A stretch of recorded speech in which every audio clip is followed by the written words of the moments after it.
รั้งแรกที่ ตอน เด็ก นี้ น้ เรา อยคนหนึ่งไม่เคย แมนเด็กหน่อยบ่เคยเห็นทะเลพี่น้อง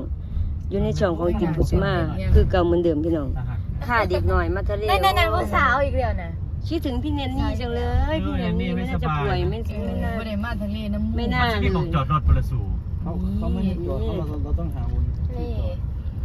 อุ้ยฝรั่ง บนยังไงเนอะ อุ้ยทะเลอุ้ยสกีก็มีเรือก็มี ปรับปรุงตัวเนี่ย เลี้ยวไหนเลี้ยวซ้ายหรือขวา เพราะว่าหน้ารถไปซ้ายหมดเลย โอ้ อุ้ยเรือก็มี เดียว เรือ เตือนเลย น้ำยังก็สูงแฮะ เต้น น้ำมันทะเลมันหนุนลูก ไป มันแก้มครับว่ะ อุ้ย ไม่ได้ยากดี ต้องหาที่จอดแล้วทีนี้ ใช่วนหาที่จอดเลย แล้วถึงทะเลเลยพี่น้องถึงทะเลเบิ่งเด็กหน่อยมันสิห้องบ้างเลย จอดได้ไหมได้ก็ไม่ได้ใช่ไหมเนาะ แค่ แคบ ข้างหน้ามันก็ได้จอดได้เบอร์ละ1 ตอน เห็นหรือยังลูกทะเลน่ะ เห็นแล้วจ้ะ ป๊าดสวยงามมากเนาะ เดี๋ยวพา ได้ ไป ภาษา ไหน ได้ไหมโดยเลิศ อุ้ยฝรั่งก็มี เอา กว้างเลย ฮันเดผู้สาวเหรอฮันเดนั่นน่ะ สาวเจ้าก็สนใจผู้หญิงหรอกลูก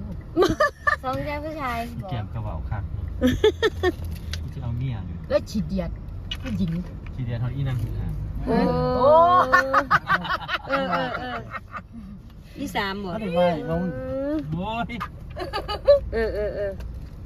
อุ้ย น้อยหนึง เอ้ว่าจะจี้กับว่าโจมปีกกับรถเปียบเลย อ้าวย มีหอยบอกมะพร้าวก็มี ว้าวใจคักใจเน่ โอ้ เพราะนั้นมันเป็นอดีตไปหลายมือแล้ว เพื่อกินก็กินนะ ผู้ปอเนาะร่องเบิ่งแล้วก็ปอใส่ โจมปีกกับรถ ฝรั่งคือหลายแท้ เว้ย หลายแท้ ค่ะพี่น้องหอดทะเลเร็วนะฮะ ฝรั่งแบบหลาย ปอใส่กับติ๋มสาวสู่กันซะแล้วหัวที่นี่เลยพี่น้อง ป้าครับตอน หม นี้ วกไหมนี่ เราต้องลงข้างนั้น มันจะรถสวนมาลงทางพี่แก้ม ตอนนี้ลูกสาวเราเห็นทะเลแล้ว ขากล่องข่อย ลงทางปุ่นลูกลงทางปุ่น ทะเล ทะเลลงทางนี้ใช่ ตามกุญแจรถอยู่ไหนเอาไปไหนอ่ะตามกุญแจรถ หอดทะเลแล้วค่ะ เอาสาดบ่ เอา เอาสาดแน่นะเอาสาดแน่ มันต้องนั่งนี่แหละนั่งนี่ เวลานั่งน้ำมันนี่ก็ได้ เชิญถึงนั่งก่อนไหม แป๊บหนึ่งค่ะ ไม้ที่ละ50 บาทครับได้เป็น1นอนที่100 นั่งโต๊ะเขาเจ้าอันละ ไปแล้วลูกข่อยไปแล้ว โอ้ยอีหล่ะโอ้ยคิดถึงแนนนี่จังเลยแนนนี่บ่สบายพี่น้องไปหาหมอโดนลูกสาว เคยมาทะเลตะเกียบค่ะพี่น้อง เอาเบิ่งมันอ่อนซ้อนอะไรเป็นได้ห้องแห้งๆน้องตัวนี้ตื่นสัตว์พ่อแม่บ่พามาเที่ยวจะเที่ยวไหน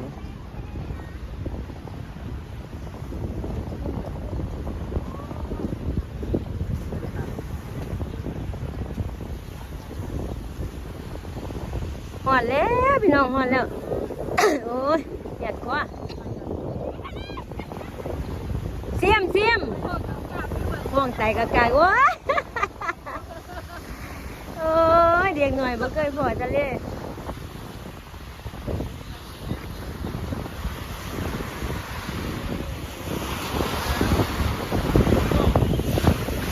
เป็นได้เอ้ยเจ็บบ่ซิมังไม้กรอบหลายๆกรอบซิมหลาย ครั้งแรกที่เห็นทะเลนะครับ ๆนั่งแบบตื่นเต้นดีใจบักคักพวกเองไปนั่นนี่พวกเองไปนั่นหรือเปล่า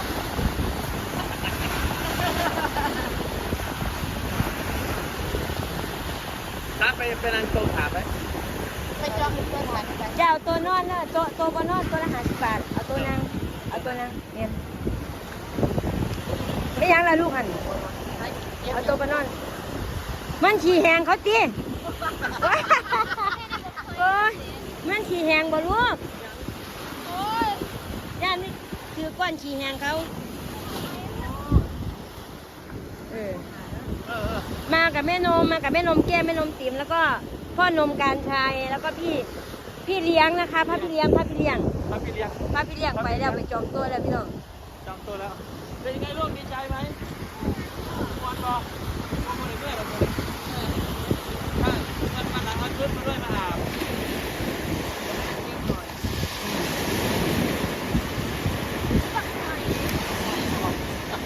โอ้ยเดี๋ยวแม่ไปซื้อให้ลูก เดี๋ยวเขากลับมาขายเดี๋ยวแม่ซื้อให้ดอกเนาะใช่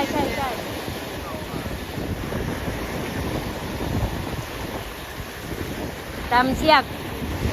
เด้อ สวยน้องมาเราขับตัวที่ใช้มาดิ เนี่ยโอ้ยพี่น้องถอดเกือบไปแน่นเราเกือบแล้ว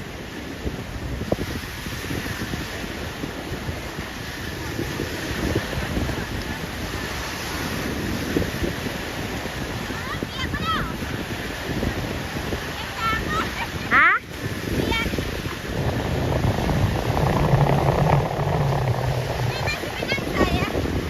พี่ตามไปจองตัวเลยดิ เอาเกือบไปไว้ก่อน ไปขึ้นไปน้องบ่เคยเห็นทะเลจะเทียนั่งแบบตื่นแบบนี้กระดาแบบดีใจมากๆก็การใช่เราก็สิได้บุญที่เราผ้าเม็ดติ๋มมาผ้าพี่แก้มมาโอ้ยหายเสียเรื่องรู้เรื่องเด้อแล้วก็ขอบคุณFCน้องบัวน้องอุ๊ดนะคะที่เอาแล้วก็เอาตุ๊กตามาให้น้องแล้วก็พร้อมปัจจัยเงินมาไล่เนาะให้น้องอุ๊ด1,000 บาทแล้วก็ให้การชาย500แม่ติ๋ม500แล้วก็แนนนี่500เป็นฝากไว้นั่นนี่บ่อยู่นั่นนี่บ่สบายทุกคน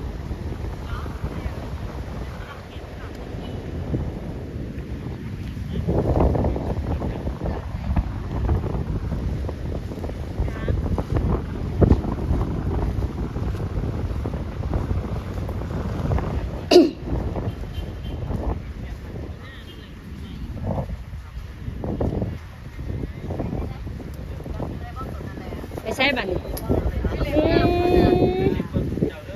โอ้ย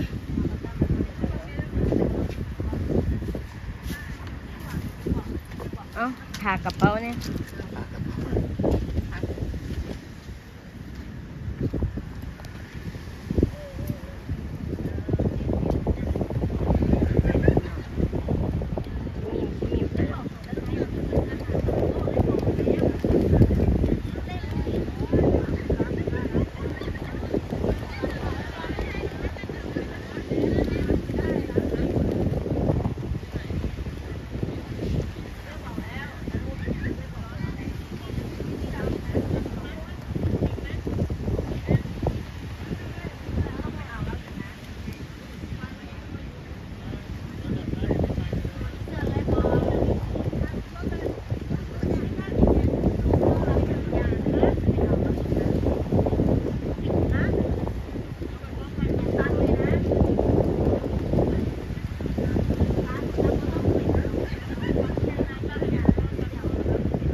คลิปนี้ก็เอาไว้สนิทกันแล้วกันนะคะ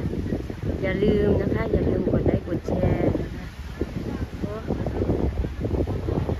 กดซับสไครต์กดกระดิ่งแจ้งเตือนในช่อง